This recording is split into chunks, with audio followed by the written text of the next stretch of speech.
So, welcome to another episode of Thrive. If your agency has any hand in creative or content development as a service offering to clients, we might all assume that we know how to sort of do social for our own agencies.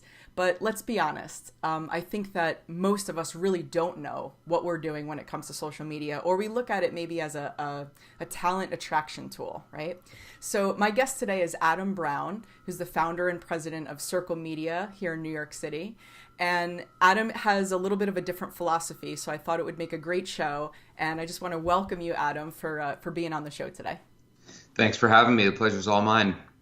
So let's kind of start at the beginning. 7 years ago, you founded this agency, Circle Media. How did you get involved in it, and what was sort of the market gap that you felt that you could sort of close?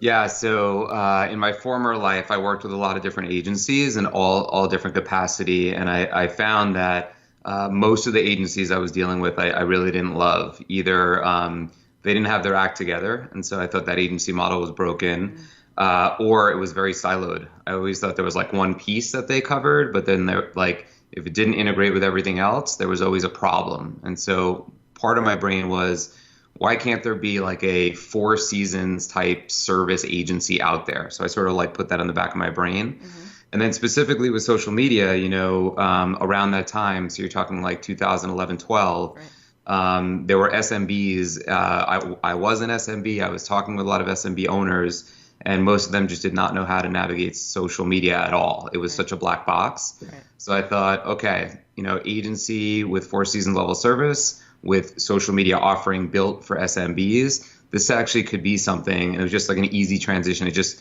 made so much sense to me. It was so obvious, and I just felt it wasn't being covered. Right. And so now, we'll talk a little bit about that transition from SMBs, but you're actually working with a lot more household consumer products, brands, and things like that. So what was that transition like? Yeah, so it's funny. What I've learned over time is SMB is a broad scope. Yeah. It used to be, really tiny little businesses, and that's definitely where I started, literally like dry cleaners and restaurants. Yeah.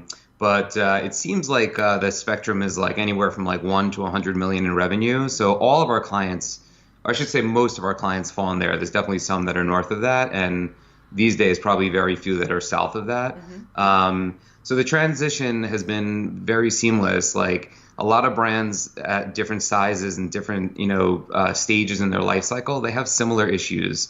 Generally a lack of understanding, especially when it comes to social media, usually understaffed or wrongly staffed internally. So there wasn't much of a transition. It was more of a transition going from the client side to the agency side than from, agency side for really tiny to bigger. Right. But it was pretty fluid. It just sort of business 101, but just articulating in a social media mindset. Right.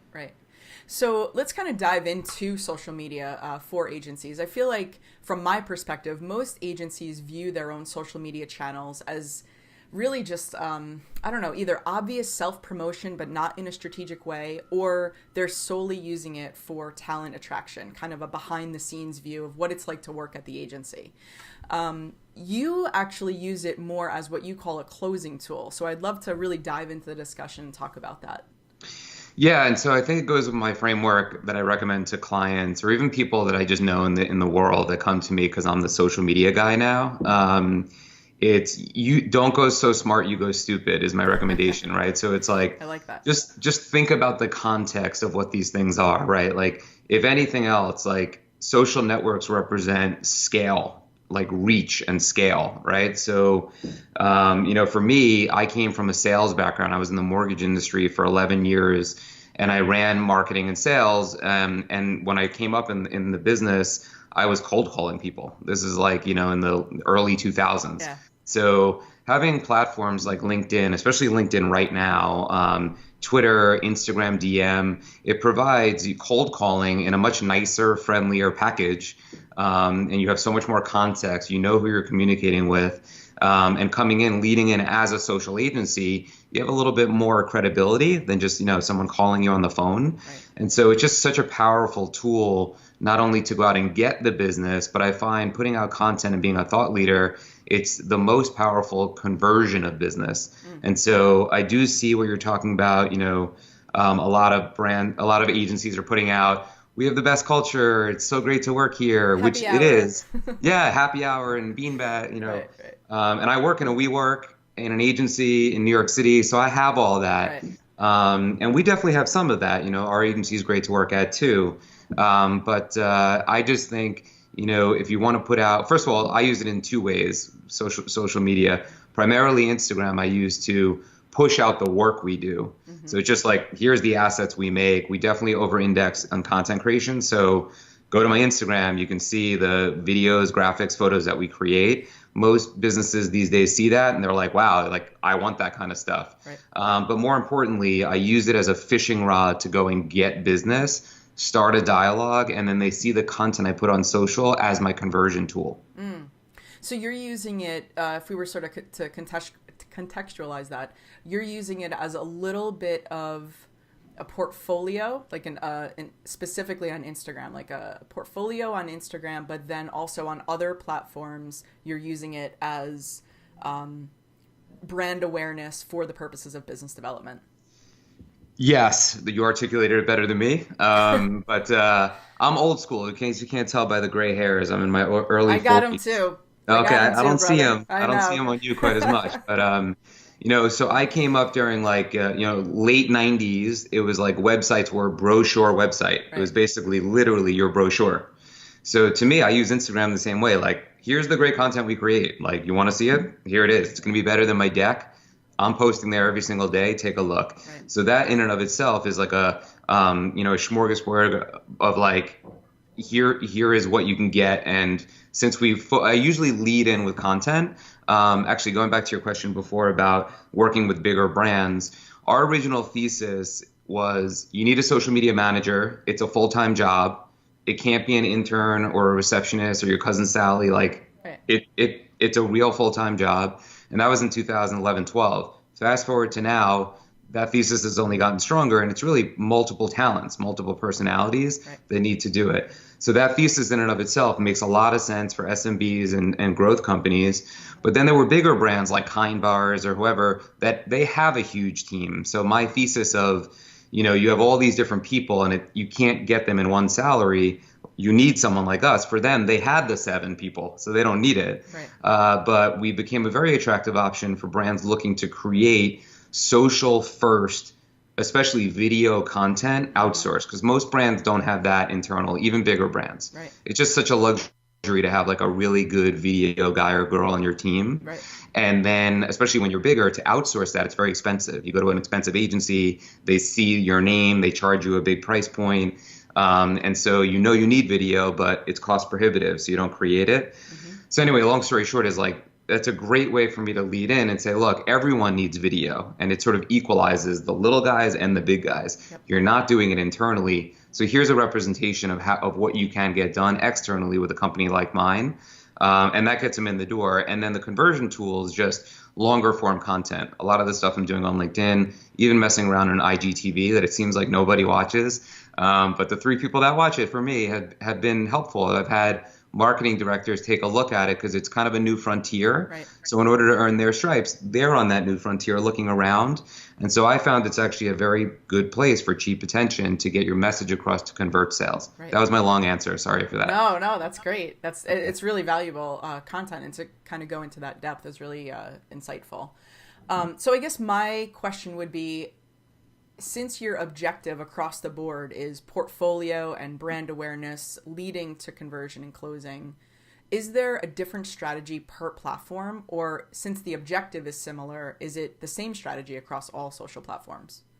So yes and no. So yes, content across all platforms. So trying to get creative. I just got my new Yeti microphone, as I told you, like figuring out ways to like better record your creative that maybe transcribes to written and maybe capture audio. I've been big on my Anchor podcast for the last year plus. Mm-hmm.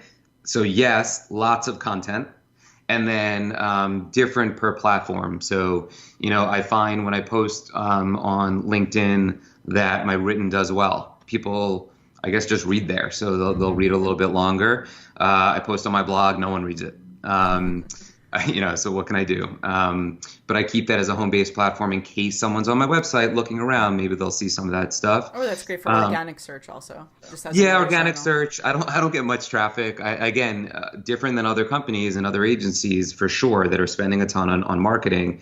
I really use my own grit, cold calling 2.0, soliciting and just getting referrals and word of mouth. I don't really focus a lot on keyword management and search optimization. I think there's a lot of players in my space. Some not that great. Some that are great that are doing that, and I'd rather not chase those dollars. So I don't focus on that, although it's an ancillary benefit. But it's really more when you get to my website and you're poking around. I'm hoping you might look on the blog and maybe search whatever category you're considering using me for, and then you'll see a lot of thought pieces that I've already written. What I find more than anything is, I'm a New Yorker. I've been in sales my whole life, so I have gift of the gab. That can take you so far. Sometimes that is a disadvantage, right? Because that discounts it because they think you're going to sell them, and most people innately don't want to be sold. Right. So when they see it as a thought piece on my website, they're like, oh, he's talked about this before, and it's just stronger than me actually articulating it on a phone call. Right. Can you share a story with us about sometime when a lead came in from any other channel other than social, whether it was a referral or organic search or whatever it was, networking, and then how you feel like the content on your social platforms acted as the exact objective that you were hoping it would, and sort of close the deal for you because they love the content so much? Yeah. So I would say from a macro, when I started, I was vertical agnostic. I would work with everyone. And I still think that a lot of the principles and just understanding how to navigate the different platforms can apply to any verticals, B2B, B2C, what have you. Yeah. But really in the last 2 years, I focused on healthy CPG and beverage. Like those are the verticals that I believe in, that I consume. There's just a market that's growing. So it makes a lot of sense for me. So having very deep roots on all my platforms and content in those categories obviously helps. They see me as a thought leader and somebody who understands the market. In addition to that, most of my business comes from investment firms, private equity and venture capital firms in this space. Right. So by having this display of great content that I've already produced for other brands in the portfolio, above and beyond the referral they gave me, makes them think, oh, I'm a new investment of portfolio of this company. They click around and they're like, oh my God, you're already working with so and so and so and so. These guys are killing it. It's why I went with the finance team. This is amazing. You're already working with them, and so it's like literally 100% close rate for business. So that's been very, very helpful, and I continue to go about that. What's even more important is even though that portfolio that we've been talking about is Instagram and it's visual. So it's more like, art than science. Yeah. I really bring it home with science. So the science there, going back to my blog, is we'll use the examples of how those assets translate into sales, whether it's like supporting velocity at retailers or driving traffic and sales to Amazon or their website. So when I'm able to like show those thoughts, bring them in with the visual, then show the data with like, hey, here's a blog, or look at my last 10 LinkedIn posts, or look at Anchor. I'm gonna send you over 5 recent podcast recordings about why Instagram followers don't matter. And I take that whole package and send it over. The selling does itself. It really brings in, I would say 50% of the business I brought in the last year has been through that conversation or DMing people on Instagram, DMing 100, this is simple math, but 100 people a week, hear back from 20. Of those 20 times 5 days, it starts to add up. You convert 5% of those people. 50% of my business has come through those vehicles outside of me like going out and soliciting new business. So it's been very powerful. And for those 100 messages that you're sending out per week on Instagram as a DM, are you using any type of automation, or are you doing that pretty much all manually? Got to do the work. Yeah, I do it all manually. Okay, great. So for the agency leaders that are watching and listening to this, they're getting some really, really in-depth details about how you do this for your own agency. What's the first thing that you'd advise them to do if they kind of want to take a page out of your book? Do the work. And it's really served me well. I'm a salesman who's been a marketer who now owns an agency. I think a lot of agency owners are great, right? And they have, maybe they're more creative than I am. I'm not a creative, and or whatever it is. However, we all got here as the head of an agency or as a decision maker as an agency. Specifically talking about sales, it's sort of hard to fake the sales unless you do it. My high school basketball coach used to say, "You can't teach tall. If you're tall, you're tall," and that puts you ahead. I'm not so tall, so I wasn't such a great basketball player, at least not on my team. But the point is, you have to be able to put in the sales work. And I think a lot of agencies owners don't do that, or they don't see social network in the context like we're talking today as like, that's how I'm selling. It's more going to networking events or, putting out an email newsletter. And I think those are great ideas too.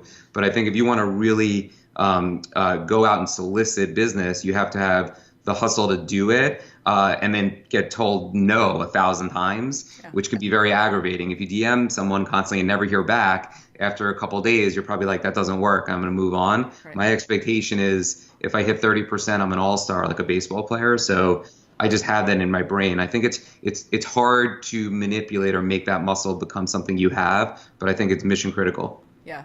And the other thing I was just going to mention is that, from the context of if you are an agency that is delivering or offering social media management and the creative concepts and all of that for your clients, it's not such a stretch it's not a stretch at all. It seems almost natural to use social media as a tool like this because that's the space that you play in. If you're supposed to be an agency that has deep expertise in this particular service offering, you should be using it as a sales tool, right? As a business development tool.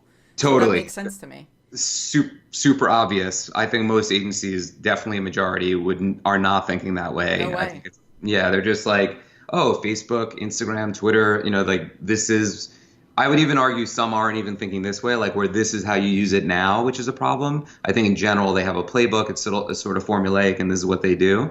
Right. But very few are thinking about it in like the hand-to-hand combat, micro work, blocking and tackling stuff that you need to do. Right. But not only does it produce business, to your point, it literally is an example of how to leverage these with your own efforts, and you think it would be happening. It just doesn't. Right.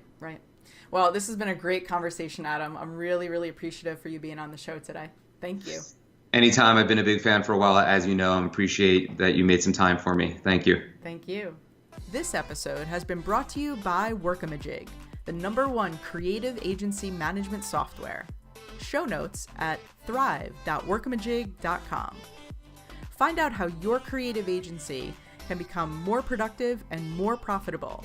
Schedule your demo at thrive.workamajig.com.